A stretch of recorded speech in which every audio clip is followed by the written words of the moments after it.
Hi friends, मैं आकांक्षा GK with आकांक्षा में आपका स्वागत करती हूँ। फ्रेंड्स, आज हम मध्य प्रदेश के भूगोल का नेक्स्ट क्वेश्चन पढ़ने वाले हैं। क्वेश्चन है, मध्य प्रदेश के खनिज और ऊर्जा संसाधनों का वर्णन करो। फ्रेंड्स, ये मध्य प्रदेश स्पेशल के नोट्स में से मैं आपको पढ़ा रही हूँ, जो मैंने मध्य प्रदेश स्पेशल मेंस के लिए नोट्स तैयार किया है, जिसमें कौन कौन से भाग हैं मैं बताती हूँ आपको।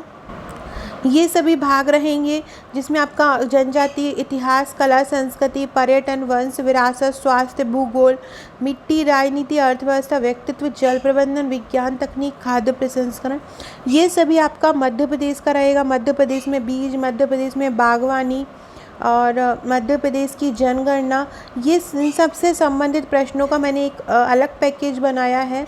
हर नोट्स से अलग ये पैकेज है, बहुत इंपॉर्टेंट पार्ट है ये, प्रश्न उत्तर श्रृंखला में है। मध्य प्रदेश से संबंधित जितने भी प्रश्न बन सकते हैं उसको मैंने इसमें कवर किया है। इसकी प्राइस केवल 1500 रुपये है और पूरा फ्रेम्ड है, विथ मैप है। जिस क्वेश्चन में मैप का ज़रूरत है उसमें मैप बनाया हुआ है। जिनसे मैं वीडियो बनाती हूँ ये वही क्वेश्चन है और इसके साथ आप आज ही बुक कर सकते हैं और आपके पास 15 से 20 मई तक नोट्स आ जाएगा। तो ये सबसे अच्छा पैकेज है मेंस के लिए। सभी नोट मिल जाता है लेकिन ये नहीं मिलता है कहीं, तो आप इसको परचेस कर सकते हैं। और इसका रिव्यू अगर आपको देखना हो तो अभी मैं जो वीडियो बना रही हूँ वो भी इसी में से ही बना रही हूँ। साथ में इसके पहले भी मैं वीडियो बना चुकी हूँ। MP स्पेशल मेंस के नाम से प्लेलिस्ट में इसके वीडियो दिए गए हैं। तो चलिए स्टार्ट करते हैं। मध्य प्रदेश के खनिज और ऊर्जा संसाधनों का वर्णन करो। फ्रेंड्स, इसी प्रकार के नोट्स आप पे फ्रेम्ड आएंगे और इस प्रकार की आपके पास 4 से 5 बुकलेट आएंगी जो अलग अलग पेपर वाइज रहेंगी और अलग अलग टॉपिक वाइज रहेंगे, जिससे आपका मध्य प्रदेश पढ़ना बहुत आसान हो जाएगा और ये प्री कम मेंस के लिए भी रहेगा।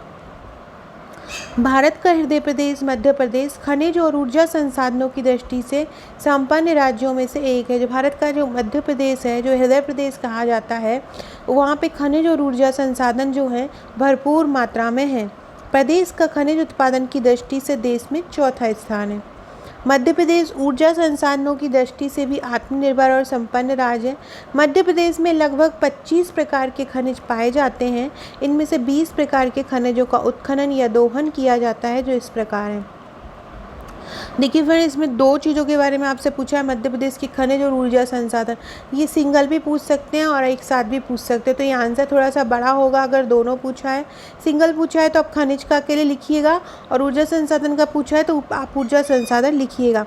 हमने ये थोड़े से खनिज देख लिए, कहाँ पे कहाँ क्या क्या पाया जाता है। जैसे झाबुआ है, झाबुआ में एस्बेस्टॉस पाया जाता है, पन्ना में हीरा पाया जाता है, बैतूल में ग्राफाइट पाया जाता है, ये जबलपुर में बॉक्साइट पाया जाता है, बालाघाट में मैंगनीज पाया जाता है, ये सिंगरौली, सीधी, शहडोल कोयले के लिए प्रसिद्ध है, जबलपुर संगमरमर के लिए प्रसिद्ध है।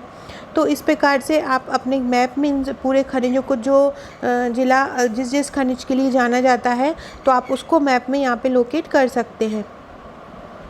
अब हम अलग अलग जो खनिज है उसके बारे में पढ़ेंगे और अगर ये 3 मार्कर में आ गया आपको, जैसे कि मैंगनीज के बारे में लिखिए, तो आप इनमें से कोई भी 3 पॉइंट उठा के वहाँ पे लिख दीजिएगा। तो मैंने नोट्स ऐसे ही तैयार किए हैं कि आपको उनमें से 3 नंबर आए तो आप 3 मार्क्स भी लिख पाए, 6 नंबर आए 6 मार्क्स भी लिख पाएँ और 15 मार्क्स आए तो 15 मार्क्स भी लिख पाएँ।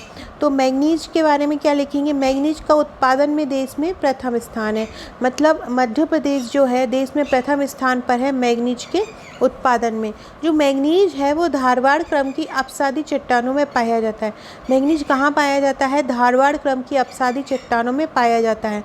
मैंगनीज के अगर सर्वाधिक भंडार देखें कहाँ पे हैं, तो मैंगनीज के सर्वाधिक भंडार बालाघाट और छिंदवाड़ा में पाए जाते हैं। मैंगनीज का सर्वाधिक भंडार कहाँ होता है? बालाघाट और छिंदवाड़ा में होता है। मध्य प्रदेश में 196.2 लाख टन मैंगनीज के भंडार हैं। प्रदेश में 196.2 लाख टन मैंगनीज के भंडार हैं। देश के कुल भंडार से ये 50% अधिक है। मैंगनीज के अब हमारे मध्य प्रदेश में 196.2 लाख टन में भंडार हैं, जो अगर देश के कुल भंडार से देखा जाए तो देश के कुल भंडारण से 50% अधिक है। इस प्रकार से हमने ये मैंगनीज के बारे में लिख लिया। अलग अलग खनिज के बारे में हम अलग अलग लिखेंगे मध्य प्रदेश के। अब हम लिखेंगे हीरा। तो मध्य प्रदेश को इसमें एकाधिकार प्राप्त है और मध्य प्रदेश का इसमें प्रथम स्थान है। तो हम लिखेंगे मध्य प्रदेश का प्रथम स्थान और इसका एकाधिकार। हीरा जो है किम्बरलाइट शैलों की में पाया जाता है। हीरा कहाँ पाया जाता है? जो किम्बरलाइट चट्टानें रहती हैं, ये चट्टानों का एक प्रकार है, इस प्रकार की चट्टानों में हीरा पाया जाता है। हीरा आधात्विक है, सबसे कठोर खनिज के रूप में जाना जाता है। मेनली ये सतना और पन्ना जिले में मिलता है। सतना और पन्ना जिले की किस प्रकार की चट्टानों में मिलता है? तो सतना और पन्ना जिले की विजावर श्रेणी और छतरपुर की अंगोरा में ये विस्तृत है। तो सतना और पन्ना की विजावर श्रेणी और छतरपुर के अंगोरा में ये विस्तृत है। इस प्रकार हमने हीरा के बारे में लिखा। देश का प्रथम स्थान, एक एकाधिकार। किम्बरलाइट शैलों में ये पाया जाता है, आधात्विक और सबसे कठोर खनिज है। सतना और पन्ना जिले में ये होता है। सतना और पन्ना जिले की बिजावर श्रेणी और छतरपुर अंगोरा में ये विस्तृत है। अब हम लिखेंगे बॉक्साइट। बॉक्साइट के बारे में लिखेंगे। देश में बॉक्साइट का 44% मध्य प्रदेश में ही होता है। बॉक्साइट का कितना? देश के बॉक्साइट का 44% मध्य प्रदेश में होता है। बॉक्साइट का एल्युमिनियम बनाने में उपयोग होता है और ये कहाँ मिलता है? सतना, कटनी, अनूपपुर में बॉक्साइट पाया जाता है। बॉक्साइट कहाँ मिलता है? सतना, कटनी, अनूपपुर में ये होता है। एल्युमिनियम बनाने में इसका उपयोग होता है और देश के बॉक्साइट का 44% मध्य प्रदेश में पाया जाता है। अब हम पढ़ेंगे तांबा। तो तांबा जो है कॉपर आग्नेय और कायांतरित चट्टानों से बनते हैं। आग्नेय चट्टानें वो होती हैं जो कायांतरित चट्टानें वो होती हैं जो आग्नेय और अपसादी शैलों के रूपांतरण से बनती हैं। और आग्नेय चट्टानें गर्म धधकता हुआ जो लावा निकला होता है ज्वालामुखी क्रिया द्वारा, तो उसके जो कठोर होने के द्वारा जो बनती हैं वो आग्नेय चट्टानें होती हैं। तीसरी चट्टानें होती हैं अपसादी चट्टानें। तो अपसादी चट्टानें जानवर के मरने से जो अवशेष जमते रहते हैं, पेड़ पौधों के गिरने से जो सूखे पेड़ पौधे गिर जाते हैं उनके जमने से जो अवशेष लगातार करोड़ों वर्षों तक जमते रहते हैं वो अपसादी चट्टान कहलाते हैं। अपसादी जैसे कि कोयला एंड पेट्रोल है। तो इस प्रकार से आग्नेय और ये तांबा जो है आग्नेय और कायांतरित चट्टानों से प्राप्त होता है। तांबा बहुत सुचालक खनिज है, अत्यंत सुचालक खनिज है ये। बालाघाट की मलाज खंड सबसे बड़ी ये सुचालक से आप ऐसे समझ सकते हैं, आप बिजली के तारों में हमेशा तांबे का तार यूज़ करते हैं क्योंकि उसमें से बिजली जो है एक पार से दूसरे पार जा सकती है। तो इस तांबा अत्यधिक सुचालक खनिज है। बालाघाट की मलाज खंड सबसे बड़ी खदान है तांबे की। उसके अलावा ये सीधी, छतरपुर, बालाघाट और होशंगाबाद में भी पाया जाता है। अब हम पढ़ेंगे टंगस्टन। टंगस्टन का मुख्य खनिज बुलफॉर्म होता है। होशंगाबाद के आगर गांव में पाया जाता है। मध्य प्रदेश का सबसे ज़्यादा टंगस्टन होशंगाबाद के आगर गांव में ही पाया जाता है। टंगस्टन बहुत अधिक कठोर होता है, इसी कारण से इसका उपयोग इस्पात काटने में होता है। तो टंगस्टन का मुख्य खनिज बुलफॉर्म है। होशंगाबाद के आगर गांव में ये पाया जाता है। अत्यधिक कठोर होने के कारण इस्पात काटने में प्रयोग होता है। नेक्स्ट है आपका कोयला। मध्य प्रदेश में कोयले के भंडार जो है 18.21 मिलियन टन है।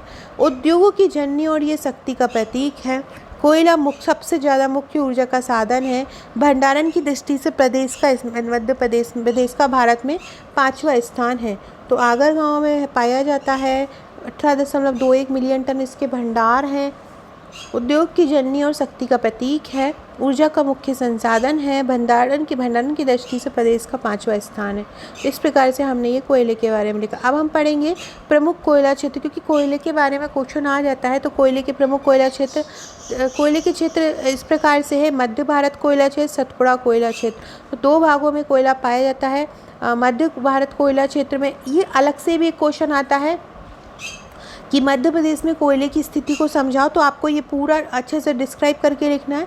मैंने अपने नोट्स में कवर किया है इस क्वेश्चन को कोयले का, और आपके लिए भी मैं वीडियो में ये लेके आऊँगी। तो मध्य भारत कोयला क्षेत्र सिंगरौली क्षेत्र में पाया जाता है। ये सबसे मोटी परत है। सुहागपुर क्षेत्र में पाया जाता है। ये सबसे बड़ा क्षेत्र है कोयले का। उमरिया क्षेत्र जो है वो कोयले का सबसे छोटा क्षेत्र है। एक कोरार क्षेत्र और जोहिला कोयला क्षेत्र, ये मध्य भारत के कोयला क्षेत्र है। जो दूसरा पार्ट है इसका सतपुड़ा कोयला क्षेत्र। सतपुड़ा कोयला क्षेत्र में 4 भाग आते हैं। मोहपानी क्षेत्र, शाहपुरा तवा क्षेत्र, कान घाटी क्षेत्र और पैच घाटी क्षेत्र। और खनिज हम पढ़ लेते हैं। और खनिज भी अलावा इसके भी, इनके अलावा जो कम मात्रा में पाए जाते हैं, जैसे कि बैतूल में ग्राफाइट पाया जाता है, झाबुआ में रॉक फॉस्फेट, शहडोल ग्वालियर में फायर किले, जबलपुर शहडोल में फेल्सपार और कटनी जबलपुर में चूना पत्थर। आपने सुना होगा सीमेंट के लिए कटनी प्रसिद्ध है, तो वही कटनी जबलपुर चूना पत्थर के लिए प्रसिद्ध है। अतः उपरोक्त खनिजों के अलावा अनेक खनिजों का भंडारण व उत्पादन मध्य प्रदेश में होता है, जो प्रदेश की संपन्नता का प्रतीक है। अब ये तो हमने लिख लिए खनिज के बारे में। अब हम पढ़ते हैं ऊर्जा संसाधन के बारे में, क्योंकि उन्होंने ऊर्जा संसाधन भी पढ़ा है। अगर आपसे खनिज संसाधन अकेले पूछता है तो आपको वहीं तक लिख देना है, लेकिन अगर आपसे ऊर्जा संसाधन पूछा जाता है तो आपको ये आगे का भी लिखना है। मध्य प्रदेश में ऊर्जा संसाधन के पारंपरिक और गैर पारंपरिक ऊर्जा संसाधन प्रचुर मात्रा में उपलब्ध हैं, जो प्रदेश में विद्युत आपूर्ति के लिए आत्मनिर्भरता करते हैं। आत्मनिर्भरता मतलब हमें दूसरे राज्यों से या अलग जगहों से या वर्ल्ड में कहीं से आयात नहीं करना पड़ता, हम स्वयं आत्मनिर्भर हो जाते हैं, क्योंकि हमारे पास प्रचुर मात्रा में साधन उपलब्ध हैं। ऊर्जा संसाधन के परंपरागत और अपरंपरागत साधन इस प्रकार आ जाएंगे।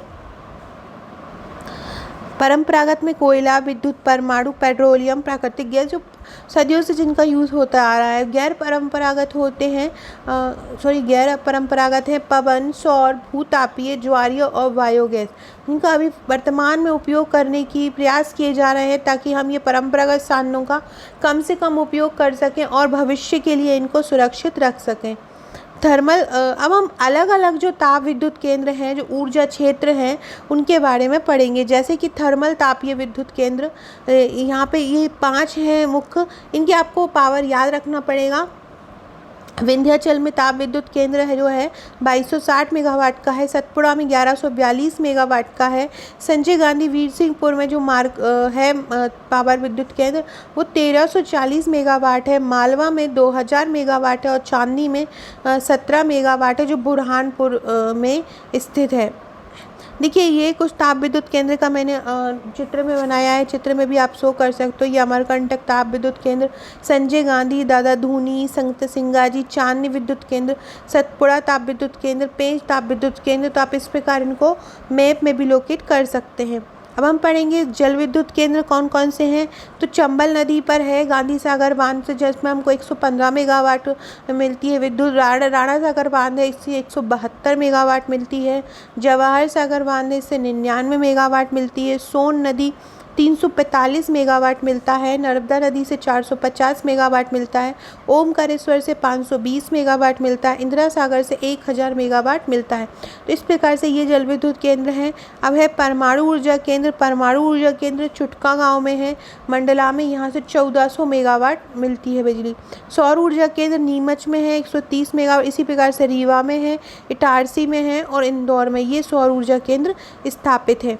अगर हम इनके पवन ऊर्जा केंद्र देखें तो पवन ऊर्जा केंद्र जामगोदरानी देवास में है, ममटखेड़ा रतलाम में है। अन्य खरगोन में अपशिष्ट को जलाकर भी विद्युत का उत्पादन किया जाता है। भोपाल में कचरे से विद्युत उत्पादन किया जा रहा है। ग्वालियर और मुरैना में गन्ने की खोई से विद्युत उत्पादन किया जाता है। मंडला में बायोफ्यूल संयंत्र स्थापित किया गया है। बैतूल के कसाई गांव में भी बायोमास संयंत्र स्थापित किया गया है। तो इस प्रकार से हमने ये ऊर्जा संसाधन जो थे वो अलग अलग ताप विद्युत केंद्र, जल विद्युत केंद्र, परमाणु ऊर्जा केंद्र, सौर ऊर्जा केंद्र, पवन ऊर्जा केंद्र और अन्य जिस तरीके से भी बनाए विद्युत उत्पन्न की जा रही है हमारे मध्य प्रदेश में, वो हमने लिखा। उपरोक्त खनिज और ऊर्जा संसाधनों की उपलब्धता और उनके दोहन से स्पष्ट है कि मध्य प्रदेश अपने विकास के मूल आधारों और संसाधनों का प्रयोग करने में सक्षम और संपन्न राज्य है। तो इस प्रकार से हमने अपना ये आंसर कंप्लीट किया। लास्ट में हमने कंक्लूजन कर दिया कि हमने खनिज भी पढ़ लिए, ऊर्जा भी पढ़ लिए। उनकी उपलब्धता से हम ये स्पष्ट है कि मध्य प्रदेश अपने मूल आधारों और संसाधनों का प्रयोग करने में सक्षम और संपन्न राज्य है। यहाँ पे एक और लाइन जोड़ सकते हैं, ज़रूरत है कि उनका ज़्यादा से ज़्यादा दोहन करने के लिए, इसके लिए ज़्यादा से ज़्यादा तकनीकी प्रशिक्षण की आवश्यकता है, तकनीकी साधनों की आवश्यकता है। तो इस प्रकार से आप ये आंसर अपना कंप्लीट कर सकते हैं। फ्रेंड्स, ये मध्य प्रदेश का इतिहास, ये पूरा मध्य प्रदेश का मैं आपको बता चुकी हूँ। साथ ही ये मेरे अदर नोट्स हैं, आप इन्हें परचेज कर सकते हैं। ₹4499 में आपको पूरा पैकेज घर पे मिल जाएगा, और जिसमें आपके सभी नोट्स रहेंगे, हैंड रिटन रहेंगे और प्रश्नोत्तर श्रृंखला में रहेंगे। तो आप मुझे ये ले सकते हैं। साथ में इनके साथ आपको पेड ग्रुप भी मिलेगा हर सब्जेक्ट का अलग अलग, जहाँ पे आपको आंसर राइटिंग मिलता रहेगा एग्ज़ाम तक। इस नंबर पे व्हाट्सअप करके आप मुझे बात कर सकते हैं नोट्स के रिगार्डिंग, और डिस्क्रिप्शन में दी लिंक से आप व्हाट्सअप और टेलीग्राम ग्रुप से भी जुड़ सकते हैं। Okay friends, thank you.